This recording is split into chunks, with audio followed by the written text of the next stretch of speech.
Sous la brume des lampadaires victoriens, les pavés de Londres résonnent encore d'histoires que l'on croyait enfouies. Ici, l'élégance cache parfois des ombres, et les demeures les plus respectables recèlent leurs secrets les plus sombres. Mais dites-moi, d'où écoutez-vous cette histoire aujourd'hui? Quelle heure est-il chez vous, au moment où vous appuyez sur lecture?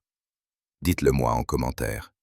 Fermez doucement la porte derrière vous, laissez le silence s'installer, et suivez-nous dans un récit où chaque détail compte, et où la vérité se glisse entre les fissures de l'apparente certitude.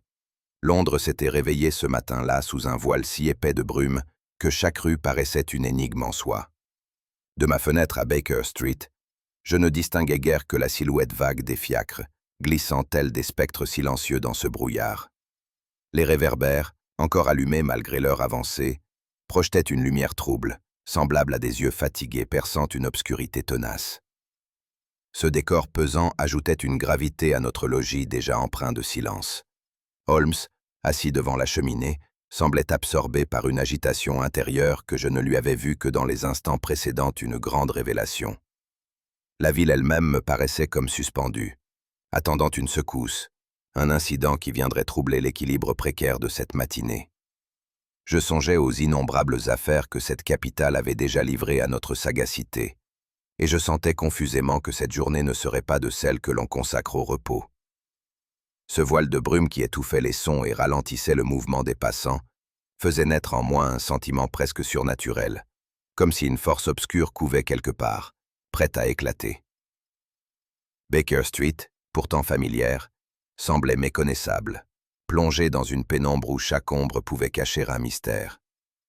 J'ignorais encore que cette atmosphère oppressante n'était que le prélude à l'une des affaires les plus étranges que j'eusse jamais partagées avec mon illustre compagnon. Holmes, ce matin-là, n'était pas maître de son habituelle placidité. Combien certains matins semblent se charger de pressentiments. Je répondis avec prudence qu'il me semblait au contraire que la matinée n'offrait qu'une lourde brume. Holmes esquissa un sourire ironique. Vous voyez, et pourtant je puis vous assurer que l'air même de Londres annonce une agitation à venir. Je restais songeur devant cette affirmation, me demandant si ces nerfs tendus ne s'expliquaient pas par un travail intellectuel déjà en cours, ou par la perspective d'une énigme encore invisible pour moi. Ses gestes, ses regards, son silence entrecoupé de brèves exclamations, étaient autant d'indices que quelque chose, bien que non encore formulé, se tramait dans son esprit. C'est alors qu'un coup frappé à notre porte rompit brusquement cette atmosphère de tension.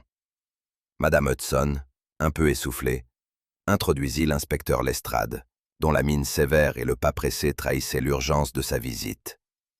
Son chapeau encore humide de brouillard et ses bottes maculées de poussière témoignaient qu'il avait traversé Londres sans perdre un instant.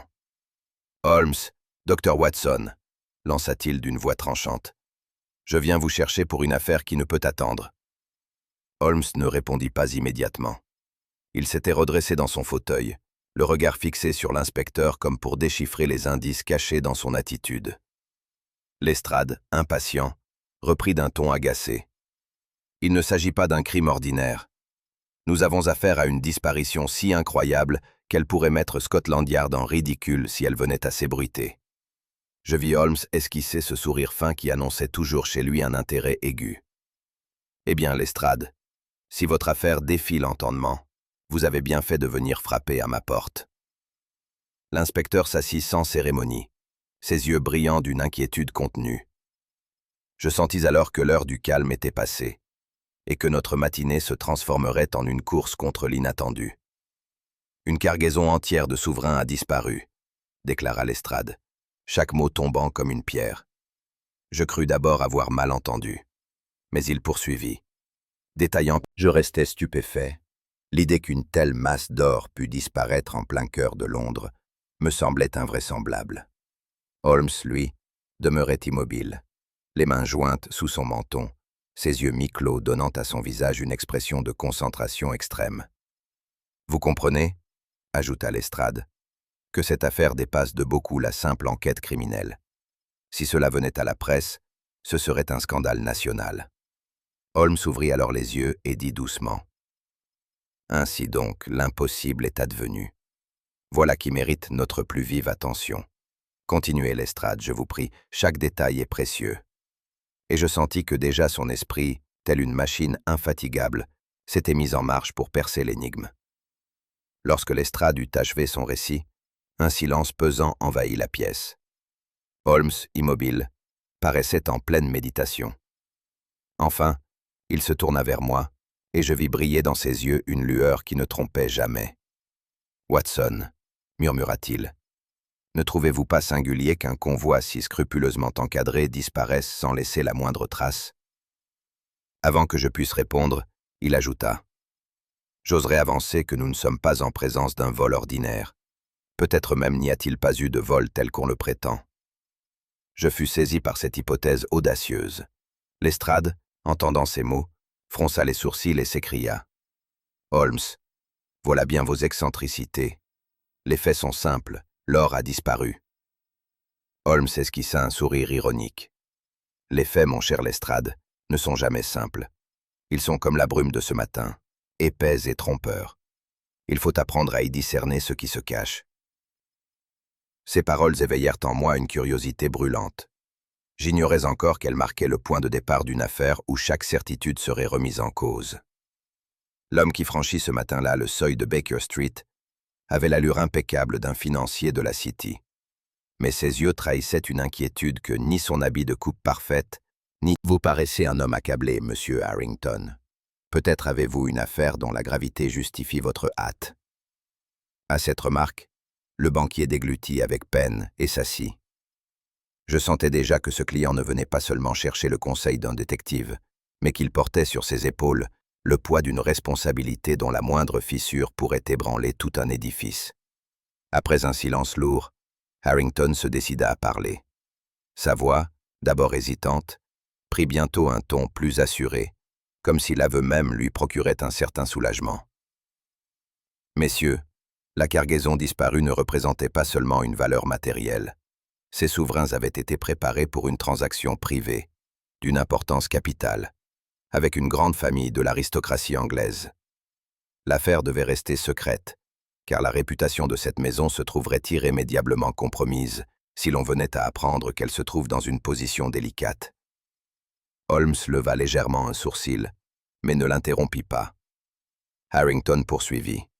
Il ne s'agissait pas de fonds publics, ni d'un transfert officiel. C'était un arrangement particulier que seuls quelques initiés connaissaient. Ces pièces, chargées dans une voiture au départ de ma banque, devaient parvenir directement à leur destinataire. Leur disparition n'est pas seulement un désastre financier, elle compromet tout un réseau de confiance établi depuis des générations. Je compris à quel point l'homme parlait sous une contrainte invisible. Chaque mot semblait mesuré, calculé, comme si derrière son récit se cachait une vérité qu'il n'osait pas dire. Ses mains, jointes sur ses genoux, serraient nerveusement un mouchoir blanc qu'il froissait sans s'en rendre compte. Holmes croisa les doigts et déclara d'un ton calme. « Ainsi donc, nous sommes conviés à une enquête où l'argent ne représente qu'un voile. Ce n'est pas la monnaie qui compte, mais ce qu'elle cache. » Harrington se pencha alors légèrement en avant, comme pour nous confier un secret dont le poids le dépassait. « Vous devez comprendre, Dr. Watson, » dit-il en s'adressant à moi avec un tremblement perceptible dans la... Il expliqua que le nom de cette maison aristocratique, encore auréolée d'un prestige ancien, était lié à des institutions charitables, à des relations politiques et à un honneur familial qui ne souffrirait aucun soupçon de faillite. Un mot de travers, un ragot colporté, et c'est tout un édifice social qui s'effondrerait, conclut-il. Je pouvais voir à quel point l'homme, pourtant aguerri aux affaires de la haute finance, tremblait à l'idée d'un scandale public. Holmes, sans manifester la moindre émotion, se contenta de souffler doucement. « L'argent est une chaîne invisible, monsieur. Elle lie non seulement les hommes, mais aussi leur réputation. » Je crus percevoir dans ses paroles une intuition qui allait bien au-delà des faits bruts. Il me sembla alors que l'affaire touchait à des cercles où l'argent n'était qu'un instrument pour dissimuler des passions plus sombres. Tandis que Harrington poursuivait ses explications, Holmes s'était légèrement incliné vers l'avant, les yeux fixés sur notre visiteur, avec une intensité qui eût troublé un homme plus sûr de lui. Mais le banquier, trop accaparé par son récit, ne remarquait pas cette inspection silencieuse. Je vis Holmes observer tour à tour son front humide, ses lèvres qui s'humectaient fréquemment, et surtout ses mains. Ces dernières, bien que soignées, portaient des traces d'encre fraîche, comme s'il avait manipulé récemment des registres ou écrit dans la hâte. Holmes suivait chaque mouvement. Le froissement du mouchoir, la crispation des doigts, la manière qu'il avait de porter machinalement la main à sa manche gauche, comme pour s'assurer d'une présence ou cacher un stigmate. « Continuez, je vous prie », dit Holmes d'une voix feutrée. Le banquier lui obéit, ignorant qu'il se trahissait davantage par ses gestes que par ses paroles. Holmes se tourna brièvement vers moi, et je crus lire dans ses yeux cette conviction qu'il tenait déjà un fil invisible. Il reprit aussitôt son masque impassible et laissa Harrington conclure son exposé. Lorsque le silence retomba, Holmes demeura pensif, son regard ne quittant pas les mains crispées du banquier. Il semblait voir là un indice que nous autres, pour être spontanés. Chaque phrase sonnait comme apprise d'avance. Je vous affirme que nous ne savons pas encore ce qui s'est réellement passé. Mais je suis déjà convaincu d'une chose. Ce prétendu vol n'a pas eu lieu de la façon qu'on le raconte. Peut-être même n'a-t-il pas eu lieu du tout. Je restais stupéfait devant cette hypothèse. Mais enfin, Holmes, tout accuse une disparition, m'exclamai-je. Il secoua lentement la tête. Tout accuse, oui, mais rien ne prouve. Voilà la nuance que Lestrade oublie toujours, et que M. Harrington aurait voulu que nous omettions. Ces paroles me laissèrent songeur et légèrement troublé. Je comprenais que nous venions d'entrer dans une affaire où chaque vérité ne serait peut-être qu'un voile posé sur une réalité plus inquiétante encore. Le lendemain matin, nous nous rendîmes, en compagnie de Lestrade, sur les lieux mêmes où la voiture transportant la précieuse cargaison avait disparu. La rue, étroite et bordée d'immeubles austères, paraissait à cette heure presque abandonnée. Seuls quelques habitants curieux observaient de loin notre petit groupe, avec l'air mêlé de crainte et de curiosité qu'inspirent les affaires criminelles. Je remarquai que la brume, quoique moins dense que la veille, flottait encore dans l'air, ajoutant à la scène une atmosphère fantomatique. Holmes, sitôt arrivé, ne perdit pas un instant. Il parcourut la chaussée d'un pas vif, les yeux fixés sur le sol comme si chaque caillou pouvait contenir un secret. « Remarquez, Watson, » dit-il, en s'agenouillant pour examiner une marque sombre près du trottoir. Les lieux eux-mêmes sont bavards, pour peu qu'on sache les interroger. Il caressa la poussière du bout des doigts, puis leva la tête vers les façades, dont certaines fenêtres semblaient closes depuis longtemps. Je fus frappé par l'ardeur de son inspection. Il étudia chaque recoin, l'alignement des pavés, la disposition des portes cochères, la moindre irrégularité de la boue séchée. Lestrade, impatient, soupira. « Voilà bien vos manies, Holmes. Ce sont là des détails qui n'apporteront rien. » Holmes, sans lever les yeux, répondit sèchement. « C'est précisément dans ces détails que se cache la différence entre un mystère et sa solution. » Cette remarque piquante me laissa songeur. Je compris que, pour mon ami, aucune rue n'était réellement déserte. Elle parlait, pour peu qu'on lui prêtât l'oreille. Holmes s'attarda ensuite longuement sur les empreintes laissées par la voiture et les chevaux. Il m'invita à m'approcher. « Voyez, Watson, ces marques profondes sont celles d'un attelage lourdement chargé. Mais remarquez comme elles s'interrompent brusquement à une vingtaine de mètres plus loin. » Je m'accroupis à mon tour et constatai que, de fait, la boue conservait nettement les empreintes des roues, puis soudain elle semblait se brouiller, comme effacée par un passage répété ou recouverte d'une fine couche de sable. Holmes passa sa main sur le sol, fit glisser entre ses doigts quelques grains et ajouta « Ceci n'est pas naturel. On a voulu masquer la piste. » Lestrade, toujours sceptique, lança « Une voiture peut tourner brusquement et laisser des marques confuses. Rien d'étrange. » Mais Holmes secoua la tête avec un sourire ironique. « Rien d'étrange? Vous êtes prompt à accepter l'inexplicable comme banal, Lestrade. Pour moi, ce qui paraît confus est au contraire le signe d'une intervention humaine. » Il suivit la trace interrompue, observa un renfoncement près d'une cour et murmura « J'oserais dire que le véhicule a été dévié ici volontairement, puis conduit ailleurs. » Ses yeux brillaient déjà de cette satisfaction calme qui précédait ses démonstrations. Je sentis croître en moi une impression d'étrangeté. Comment un attelage entier pouvait-il disparaître sans témoin dans une rue pourtant habitée? Holmes, lui, semblait plus stimulé qu'étonné. Chaque trace manquante cargaison avait disparu. Holmes l'interrompit avec une pointe d'ironie. Vous voulez dire que l'or s'est volatilisé sous vos yeux? Voilà qui est digne des contes orientaux, mais peu conforme à la réalité londonienne.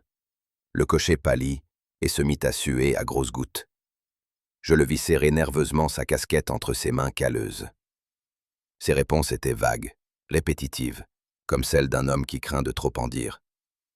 Holmes, penché vers lui, le fixait sans ciller, comme un juge observant un témoin hésitant. Watson, notez ceci. Les mains tremblantes, la sueur, l'hésitation constante.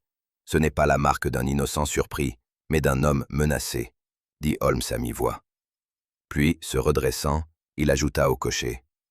Vous avez peur, et votre peur a une cause. Tôt ou tard, vous devrez la nommer. L'homme détourna les yeux. Je compris alors que notre enquête venait de franchir une frontière. Derrière la disparition d'un simple convoi, se cachait une force plus sombre encore. Alors que nous poursuivions notre inspection du quartier, Holmes s'immobilisa soudain au milieu de la chaussée. Je le vis lever légèrement la tête, flairer l'air comme un limier en chasse, puis se pencher vers un pan de mur sombre. « Curieux, très curieux », murmura-t-il. Je m'approchai, intrigué. Une odeur subtile flottait dans l'atmosphère, ténue mais persistante, qui ne ressemblait en rien aux effluves ordinaires de Londres. Holmes en aspira une longue bouffée, ses narines frémissantes. « Voilà un tabac oriental, Watson, du type que l'on ne trouve guère que chez quelques marchands spécialisés, » déclara-t-il. « Un mélange à base de latakia et de Smyrne, très apprécié des amateurs fortunés mais rare dans nos rues populaires. Qu'un parfum pareil se trouve ici, précisément au lieu où un convoi chargé d'or s'est volatilisé, n'a rien de fortuit. » Lestrade haussa les épaules. « Londres est plein d'étrangers et de leurs coutumes, Holmes. Cela ne prouve rien. » Holmes esquissa un sourire ironique. « Ah, Lestrade, vous confondez la banalité. Je crus que la querelle allait dégénérer. » Mais l'inspecteur, vexé, préféra tourner les talons. Holmes me lança alors un regard complice. « Vous voyez, Watson, c'est dans ces affrontements que se révèle le véritable terrain du détective. Non pas dans les faits admis, mais dans les faits invisibles. » Je compris qu'il se préparait déjà à emprunter une piste que Scotland Yard, aveuglé par ses préjugés, refusait même d'entrevoir. « Venez, Watson, » dit Holmes, son chapeau sur la tête et sa canne à la main. Si l'or n'a pas disparu entre les mains des ouvriers, il a dû être absorbé dans un cercle plus restreint, là où l'on dispose à la fois des moyens et du silence nécessaire. Je l'accompagnais sans poser davantage de questions, habitué à ses fulgurances. Nous traversâmes plusieurs quartiers jusqu'à atteindre les abords d'un club discret, dont la façade sobre cachait une institution réservée à quelques privilégiés de la haute société londonienne. Holmes me souffla. Ici se réunissent des gentlemen endettés, des banquiers compromis et quelques aristocrates désireux d'échapper au regard. Si les faux souverains circulent déjà, c'est en ces lieux que nous en trouverons la trace. À l'intérieur, le contraste était frappant. Luxe feutré, murmures polis, et pourtant une tension sourde, comme si chacun craignait que ses propres dettes ne fussent révélées. Holmes salua quelques connaissances avec une aisance qui me surprit toujours, puis observa les échanges d'argent à une table voisine.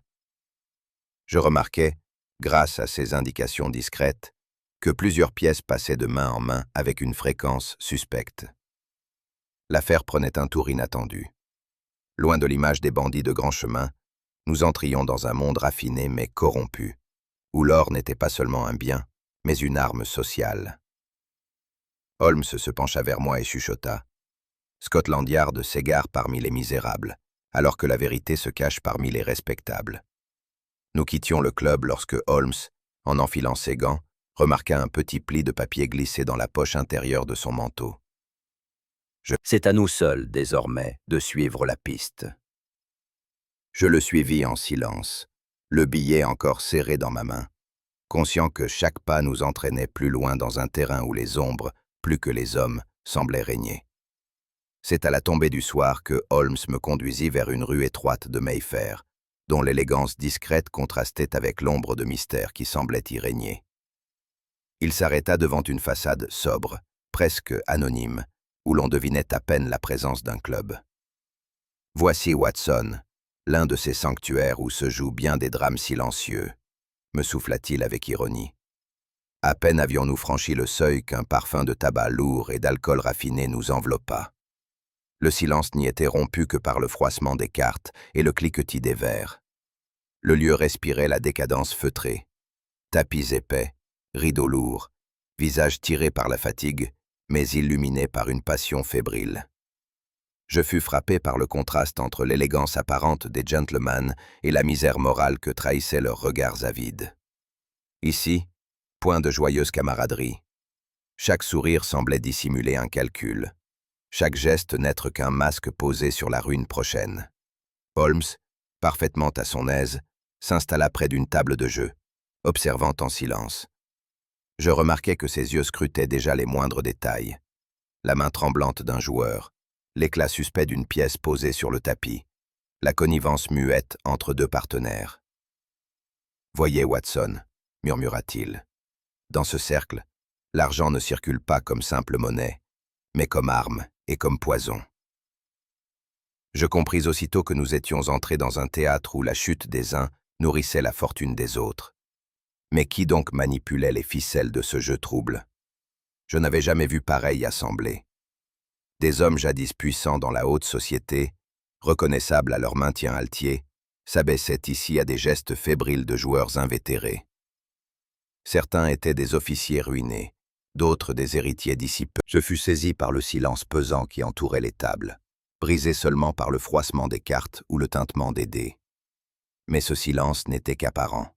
Sous cette chape se devinait une tension brûlante, celle d'hommes qui misaient bien plus que de l'argent. Leur nom, leur avenir, parfois même leur dernière dignité. Holmes me fit signe d'observer une scène précise. Un baron déchu pariait des sommes déraisonnables, perdait coup sur coup, puis se relevait pour remettre une mise encore plus importante. Je distinguais la pâleur de son visage et la crispation de sa main lorsqu'il tendait ses pièces. « Remarquez, Watson, » souffla Holmes. « L'avidité et la peur sont les meilleures compagnes du faussaire. Ces hommes sont si pressés de couvrir leurs dettes qu'ils n'examinent pas même l'or qu'ils reçoivent. » Je sentis alors une étrange inquiétude.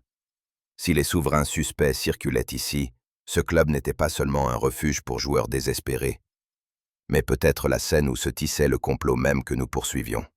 Holmes, imperturbable, suivait la danse des pièces avec la précision d'un horloger. Son regard brillait, et je sus qu'il avait déjà découvert une anomalie capitale. C'est alors qu'il m'indiqua discrètement un échange entre deux joueurs. Je vis l'un d'eux poser sur la table une série de pièces d'or dont l'éclat, au premier coup d'œil, paraissait normal. Mais Holmes, penché légèrement en avant, me souffla. « Observez attentivement, elles sont trop neuves. Pas une éraflure, pas une trace d'usure, comme si elles sortaient à l'instant même de la forge. » Je pris soin de comparer ces pièces avec celles d'un autre joueur. La différence me frappa aussitôt. Les unes portaient la patine des années, les autres brillaient d'un éclat artificiel. Holmes, satisfait, poursuivit. « Et écoutez bien. » Il fit signe au croupier de frapper l'une de ses pièces contre une autre. Le son qui en sortit était plus aigu, presque métallique, dénué de la résonance profonde de l'or véritable. « Voilà la preuve que nous cherchions, » dit Holmes. « Ces souverains ne sont pas seulement douteux, ils sont faux. » Affairé autour des tables, mon regard fut attiré par un personnage qui se démarquait par son agitation presque maladive. C'était un homme d'une quarantaine d'années, vêtu avec élégance, mais d'une élégance ternie, comme si ses habits, pourtant luxueux, ne pouvaient plus masquer la déchéance morale qui pesait sur lui. On me souffla qu'il s'agissait d'un duc, jadis fort respecté, mais dont la fortune avait été engloutie dans des spéculations douteuses et des dettes de jeu colossales. Ses gestes trahissaient un trouble profond. Il changeait constamment de position, frappait du doigt la table avec impatience, et se levait pour arpenter la salle avant de revenir s'asseoir. Son front luisait de sueur malgré la fraîcheur ambiante, et son regard passait sans cesse d'un joueur à l'autre, comme s'il redoutait une dénonciation imminente. Holmes l'observa avec une attention soutenue. « Watson, » me dit-il à voix basse, « voilà un homme dont la conscience est plus lourde que ses poches. Notez la manière dont il serre trop fort ses pièces, comme s'il craignait qu'elles ne disparaissent dans ses mains. Il sait, lui, ce qu'elles valent réellement, et ce qu'elles ne valent pas. » Je fus saisi par la clairvoyance de mon ami.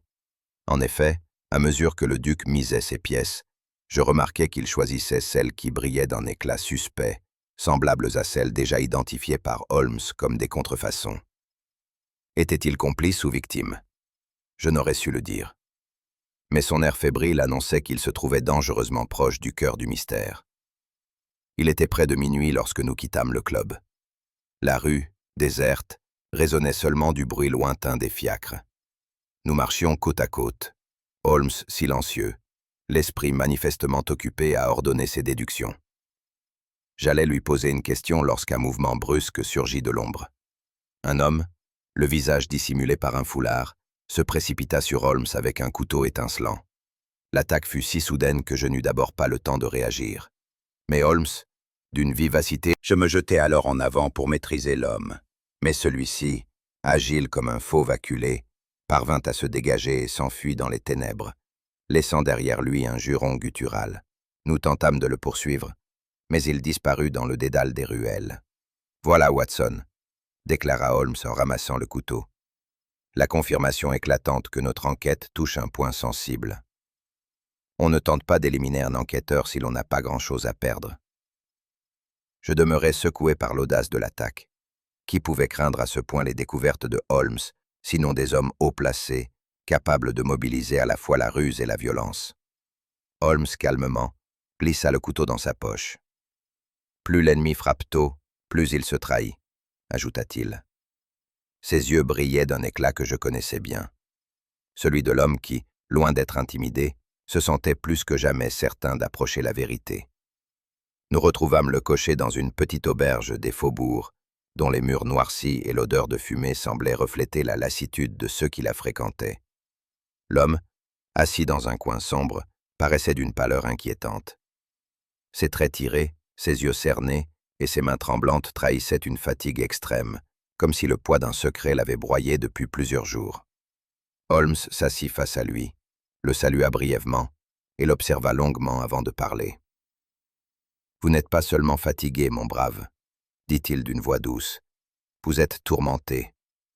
Et vous savez pourquoi nous sommes ici. » Le cocher leva les yeux, hésitant, puis les baissa aussitôt comme s'il craignait que le regard perçant de Holmes ne lise au fond de son âme.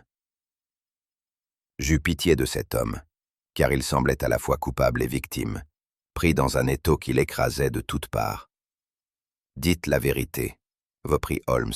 « Elle seule peut encore vous sauver. » Je perçus dans ses paroles une promesse implicite de protection, mais aussi une exigence implacable. Le cocher inspira profondément, demanda-t-il enfin. Le cocher acquiesça faiblement. Oui, je n'avais pas le choix. Ils m'ont forcé à prendre une route secondaire, puis ils ont fait disparaître la voiture. Mais je ne sais pas où ils l'ont emmenée. Tout ce que je sais, c'est qu'ils m'ont prévenu. Si je parlais, je mourrais. Ses yeux, emplis d'une peur enfantine, se tournèrent alors vers moi, comme pour implorer mon aide. Je sentis un frisson parcourir mon dos. Il me semblait que cet homme vivait chaque instant comme s'il marchait au bord d'un précipice. Holmes, d'un ton calme mais incisif, l'encouragea à poursuivre. « Vous n'avez pas tout dit. Il reste une pièce essentielle, et elle brûle vos lèvres. » Le cocher ouvrit la bouche, prêt à livrer ce qui paraissait être la clé du mystère.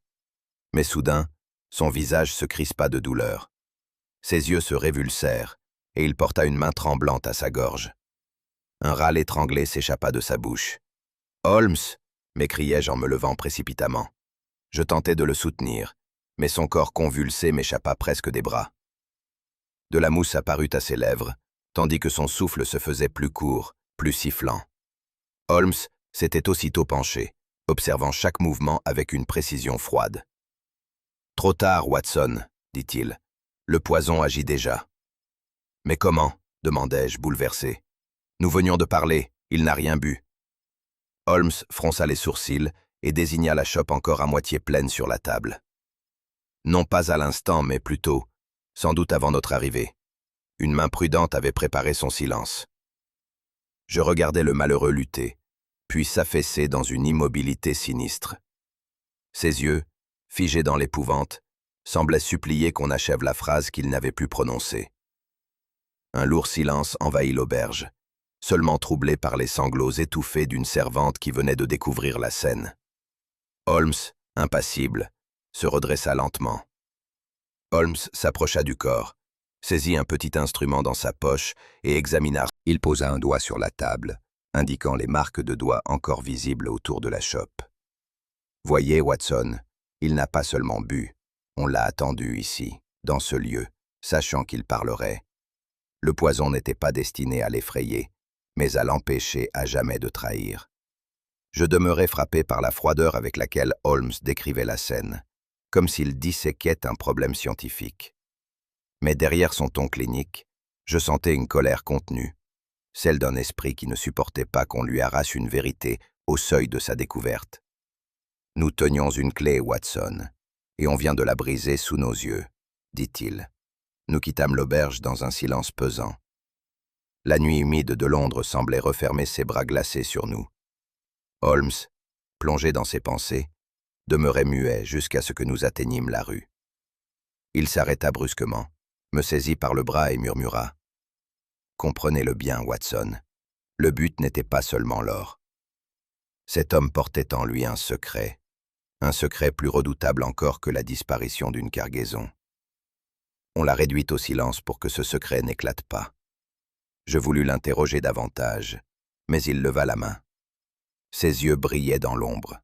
Lorsque les puissants tremblent, Watson, ce n'est jamais l'argent qui les effraie, mais ceux qu'ils dissimulent. » Ces paroles, lourdes de mystère, me laissèrent frissonner. Je compris que nous n'étions plus dans une simple affaire criminelle, mais engagés dans un combat contre une force tapie dans l'ombre, prête à tuer pour protéger son secret. De retour à Baker Street, Holmes étala sur la table plusieurs des souverains suspects qu'il avait récupérés au fil de notre enquête. Il prit sa loupe, cette fidèle compagne de toutes ses investigations, et se mit à les examiner avec une minutie implacable. Je l'observais en silence, fasciné par sa concentration, tandis que la lumière tombait sur les reflets dorés. « Remarquez, Watson, » dit-il enfin en me tendant une pièce. « Le relief du profil royal est à peine moins net que sur les pour, dit-il avec un éclat dans les yeux. Et c'est là le danger. L'or faux circule déjà, et il corrompt autant par sa valeur simulée que par la main criminelle qui le produit. » Holmes, sans perdre une seconde, disposa ses réactifs chimiques sur la table. Je connaissais bien ce rituel, car j'avais assisté plus d'une fois à ses expériences. Mais cette fois-ci, je remarquai dans ses gestes une urgence nouvelle, comme s'il pressentait que chaque minute comptait. Il déposa quelques particules grattées d'une pièce dans un petit tube, puis y versa un liquide translucide. Une réaction subtile se produisit. Le mélange prit une teinte légèrement verdâtre. « Voilà la clé, Watson », expliqua-t-il avec satisfaction. L'alliage contient du cuivre et une proportion infime d'étain. L'apparence est celle de l'or, mais la substance n'en est pas. La fraude est d'une ingéniosité redoutable, car seule une analyse de ce type peut la révéler. Je fus pris d'un malaise à cette idée. Combien de mains honnêtes avaient déjà accepté ces pièces en toute confiance, ignorant qu'elles portaient en elles le sceau d'une machination. Holmes, imperturbable, rangea son matériel en silence, puis déclara « Ce n'est pas seulement l'habileté technique qui m'étonne, mais l'organisation. Produire de telles pièces requiert des ateliers, des machines, des hommes instruits. Cela ne peut être l'œuvre d'un artisan isolé. » Il posa la main sur mon épaule et ajouta gravement « Nous nous trouvons face à une entreprise d'une envergure considérable, et l'or que nous avons perdu n'était peut-être qu'un leurre destiné à couvrir cette infamie. » Assis dans son fauteuil, Holmes joignit ses doigts sous son menton, posture que je lui connaissais bien lorsqu'il s'apprêtait à énoncer une déduction capitale. « Voyez-vous, Watson, » commença-t-il, « un complot de cette nature ne peut exister sans le concours de ceux qui occupent les sphères les plus élevées.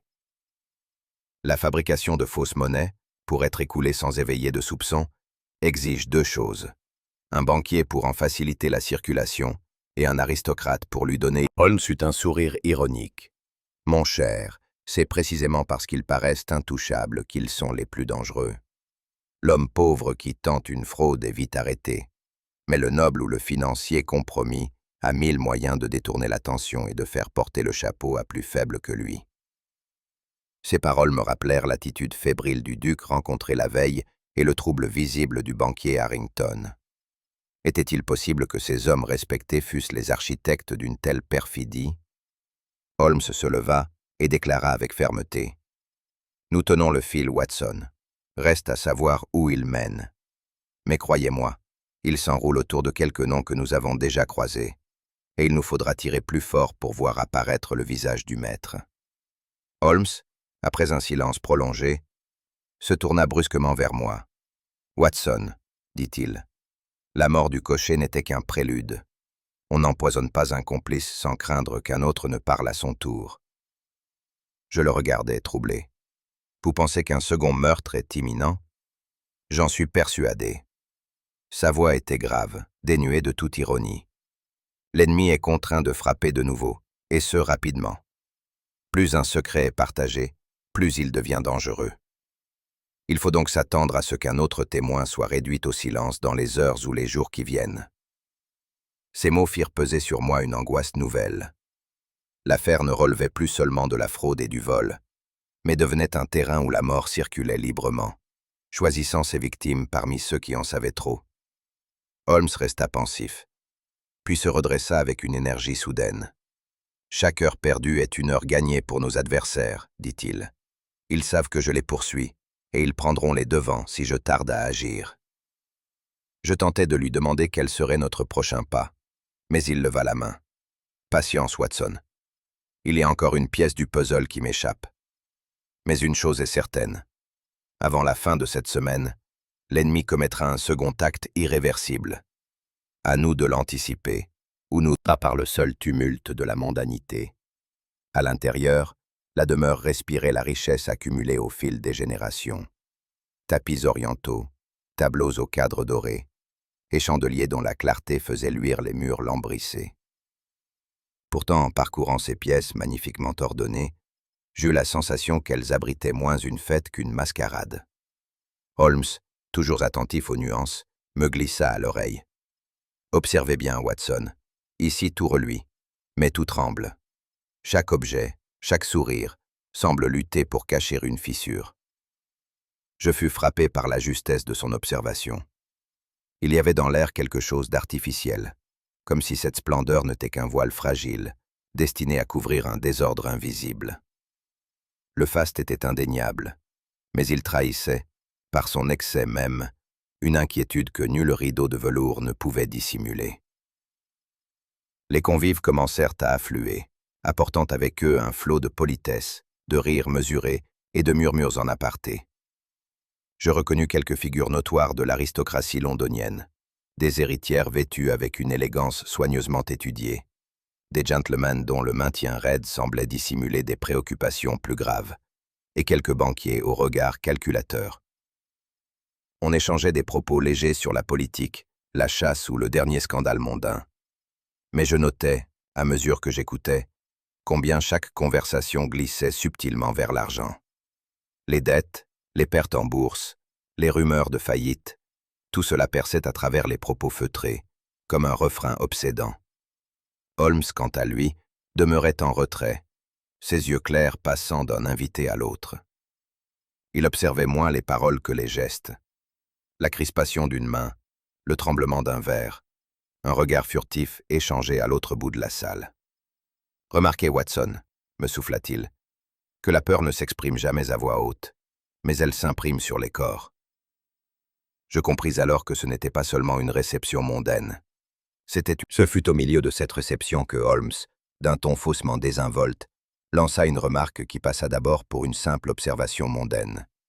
S'adressant à un petit groupe d'invités, il évoqua les fluctuations récentes de l'or et ajouta, avec un sourire discret, « On dit même que certaines pièces en circulation perdent de leur valeur, car elles ne seraient pas ce qu'elles paraissent. » À ces mots, je vis plusieurs regards s'assombrir. L'un des banquiers eut un léger sursaut en ajustant sa cravate. Une dame détourna brusquement la conversation vers la musique, comme pour effacer ce qu'elle venait d'entendre. Et le duc, déjà fébrile la veille, pâlit à vue d'œil. Holmes, imperturbable, continuait d'échanger des banalités, comme si sa phrase n'avait eu aucune importance. Mais je savais qu'il notait mentalement chaque réaction, chaque tressaillement imperceptible. Il se pencha vers moi et murmura. « Voyez, Watson, les coupables se dénoncent eux-mêmes, non par leurs paroles, mais par leur peur. Une vérité jetée comme une pierre dans l'eau fait toujours remonter à la surface les poissons les plus troublés. Je compris alors que la réception, sous son vernis de convenance, s'était transformée pour Holmes en véritable laboratoire de psychologie criminelle. Chacun des convives devenait un suspect potentiel, et la pièce brillait d'une lumière nouvelle, celle d'un théâtre où la vérité se trahissait à travers les ombres des visages. À peine Holmes eut-il lancé son propos anodin sur la valeur incertaine de certaines pièces que je remarquais, avec une acuité nouvelle, les signes que je n'aurais jamais su discerner sans sa présence. L'un des convives, un officier à la retraite, glissa nerveusement la main dans sa poche comme pour s'assurer de son contenu, puis se hâta de détourner la conversation.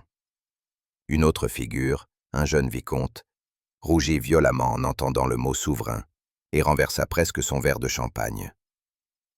Holmes, impassible, suivait chacun de ses mouvements avec la précision d'un entomologiste observant ses spécimens. Il s'approcha d'un noble au port altier, qui avait les poches manifestement gonflées, et s'inclina avec un sourire éclaté. C'est au plus fort de cette atmosphère étouffante qu'un mouvement attira brusquement mon attention. Un homme d'âge mûr, que je n'avais guère remarqué jusque-là, se leva précipitamment, prétexta une indisposition et se dirigea vers la sortie. Son visage, livide, contrastait avec la contenance polie qu'il tentait encore de sauver. Holmes, qui n'avait rien perdu de la scène, posa sa coupe sans un mot et me lança un regard qui suffisait à tout comprendre. « Venez, Watson, dit-il d'une voix basse. Nous tenons notre fil, et il ne faut pas le laisser nous échapper. » Nous traversâmes la salle avec une discrétion calculée, saluâmes rapidement un domestique et franchîmes à notre tour la porte du manoir. Dehors, la nuit de Belgravia enveloppait les rues d'une ombre épaisse, mais nous pouvions encore distinguer la silhouette de l'homme s'éloignant d'un pas pressé. Voilà un convive qui transporte avec lui plus que son honneur, glissa Holmes en accélérant l'allure. Notez son empressement. Il craint d'être démasqué. Et celui qui fuit en hâte révèle toujours davantage que celui qui reste immobile. Je le suivis, le cœur battant, conscient que cette poursuite silencieuse marquait un tournant. L'homme s'enfonçait dans les ruelles sombres, ignorant que derrière lui se tenait l'œil implacable de Holmes, décidé à le suivre jusqu'à la vérité. La nuit étendait sur Londres son voile argenté, lorsque nous pénétrâmes dans un vaste jardin à l'arrière d'une demeure seigneuriale. La lune, haute et claire, baignait les pelouses d'une lumière laiteuse qui transformait chaque buisson en une silhouette inquiétante. Les statues de marbre semblaient nous observer en silence, et l'air, chargé d'humidité, portait un parfum de rose fanée. Je me surpris à frissonner, tant ce décor, pourtant splendide, respirait une inquiétude sourde. Chaque bruissement de feuilles paraissait annoncer une présence cachée. Chaque ombre mouvante pouvait être celle d'un ennemi. Holmes, à mes côtés, demeurait d'un calme glacial, son regard scrutant chaque recoin comme... Je compris alors que nous approchions du dénouement, et mon cœur se mit à battre plus vite.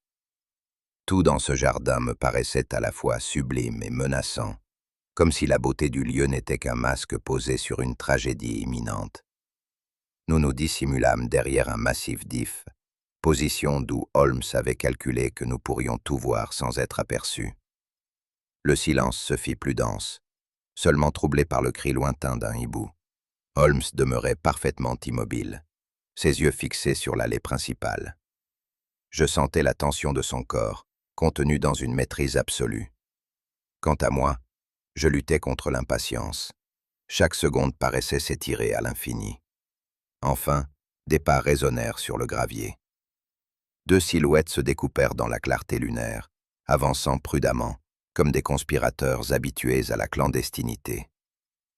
Holmes me pressa le bras, signe qu'il avait reconnu ceux que nous attendions. « Courage, Watson », murmura-t-il.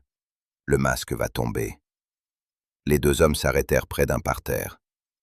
Je reconnus aussitôt Harrington, le banquier, dont la nervosité était perceptible jusque dans la crispation de ses doigts. À ses côtés, le duc déchu paraissait plus sombre que jamais, ses traits ravagés par la fatigue et la honte. Un domestique surgit des fourrés, portant une caisse lourde qu'il déposa avec précaution. Le duc ouvrit le couvercle et laissa briller sous la lune des pièces d'or étincelantes. Harrington, d'une main tremblante, remit en échange un portefeuille épais. Voilà donc, me souffla Holmes, le mariage secret entre la finance et l'aristocratie ruinée. Voyez comme l'un donne sa respectabilité, l'autre ses réseaux, et tout de leur conscience. Je fus saisi d'un dégoût profond. Cette transaction, exécutée dans le silence nocturne, avait tout d'une trahison envers l'ordre public. Mais le plus frappant était l'absence de scrupules visibles. Ces hommes semblaient accomplir un acte banal, comme s'il ne s'agissait pas de perfide propre abîme. Je vis Lestrade adresser à Holmes un regard où se mêlaient respect et amertume. Respect pour l'intelligence qui avait guidé l'opération. Amertume de se savoir encore une fois simple exécutant. Holmes, quant à lui, ne triomphait pas. Son visage demeurait grave, comme si l'arrestation n'était qu'une étape et non la fin du mystère. Alors que les menottes claquaient sur les poignets d'Harrington, le duc poussa un cri rauque et sortit brusquement un petit revolver de sa poche intérieure. Les policiers reculèrent d'effroi, et je sentis mon cœur s'arrêter. « Reculez !»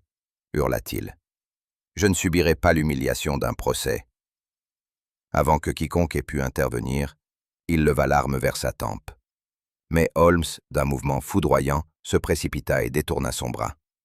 Le coup partit, se perdant dans le ciel nocturne, et l'arme tomba à terre. Le duc, brisé, s'effondra entre les mains des policiers. Holmes, haletant, se redressa et dit avec gravité « Voilà jusqu'où conduit l'orgueil lorsqu'il se marie à la corruption. » Je restai bouleversé par cette scène. La tragédie avait effleuré nos vies, et j'eus le pressentiment qu'elle n'était pas encore achevée. Lorsque nous franchîmes de nouveau le seuil de Baker Street, après tant d'heures passées dans le tumulte et l'obscurité des rues londoniennes, je ressentis un étrange soulagement. La pièce familière, avec son feu de cheminée crépitant, ses piles de journaux et ses fioles aux reflets mystérieux, reprenait aussitôt son rôle de sanctuaire intellectuel. Pourtant, derrière la chaleur rassurante, pesait une solennité inhabituelle. Chacun de nous pressentait que l'heure des révélations était venue. Holmes, sans perdre de temps, prit place dans son fauteuil habituel.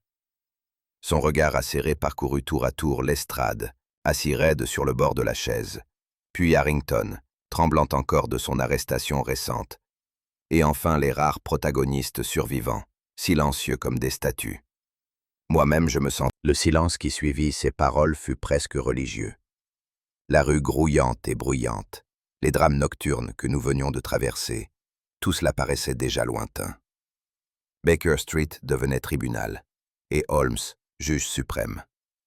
Holmes reprit d'une voix claire et posée, pesant chaque mot comme s'il gravait son raisonnement dans nos esprits. Tout commença par un vol en apparence inexplicable. Une cargaison entière de souverains disparut au cœur de la capitale.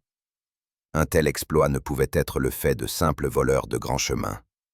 Il fallait des complicités, une organisation, et surtout un but plus vaste que l'enrichissement immédiat.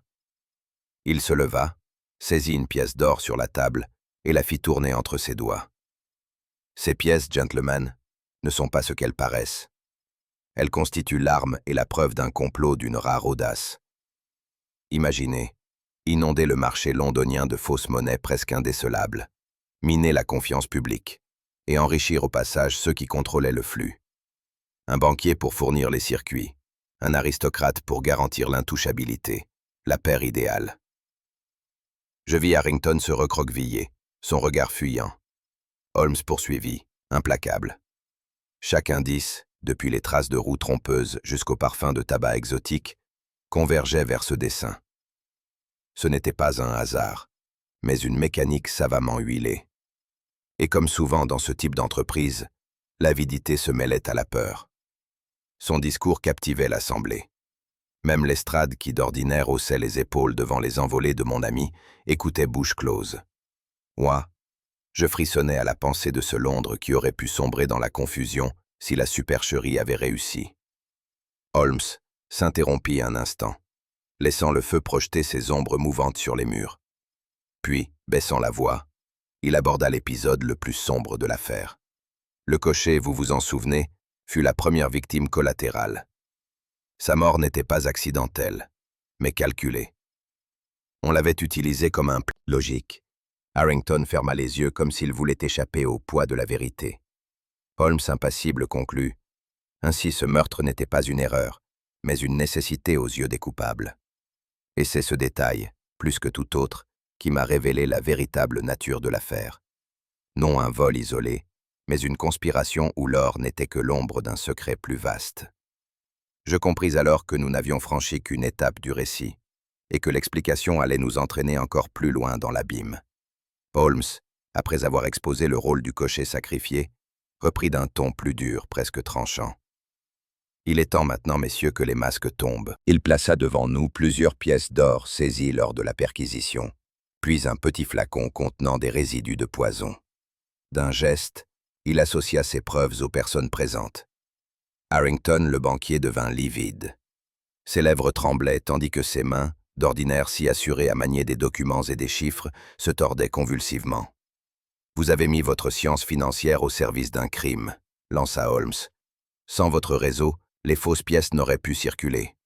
Et vous, ajouta-t-il en se tournant vers un aristocrate jusque-là muet, vous avez offert votre nom et votre titre comme un bouclier, pensant que votre rang vous protégerait de toute suspicion. » Un silence accablant suivit. Nul ne tenta plus de se défendre. L'évidence, patiemment bâtie par Holmes, écrasait chaque tentative de dénégation. Lestrade, saisissant l'instant, fit signe à ses hommes qui se tenaient à la porte. Le cliquetis des menottes résonna dans la pièce comme un glas. Je regardais ces hommes autrefois respectés, désormais réduits à l'état de criminels dévoilés. Ce contraste me bouleversa. Holmes, implacable, ne montrait aucune joie dans sa victoire. Il demeurait grave, comme s'il eût contemplé non des coupables, mais les ruines morales d'une société corrompue. Et moi, je sentais qu'un pas venait d'être franchi, celui où la vérité, aussi éclatante fût-elle, ne laissait derrière elle que cendres et désillusions. Lorsque la porte se referma sur les prisonniers, un silence pesant retomba dans le salon. Seul le feu crépitait doucement, jetant ses lueurs sur le visage de mon ami. Holmes, les mains jointes sous son menton, demeura longtemps immobile, plongé dans une méditation dont je n'osais le tirer. Enfin, il parla d'une voix lente et grave. « Voyez, Watson, ce que dissimulent parfois les façades de la respectabilité. Derrière des titres séculaires et des institutions honorables se tapissent l'avidité, la peur et la corruption. C'est un mal d'autant plus redoutable qu'il agit masqué, protégé par la déférence que la société accorde aveuglément à certains de la raison, mais aussi comme un avertissement. La confiance, une fois brisée, ne se répare jamais sans laisser une cicatrice.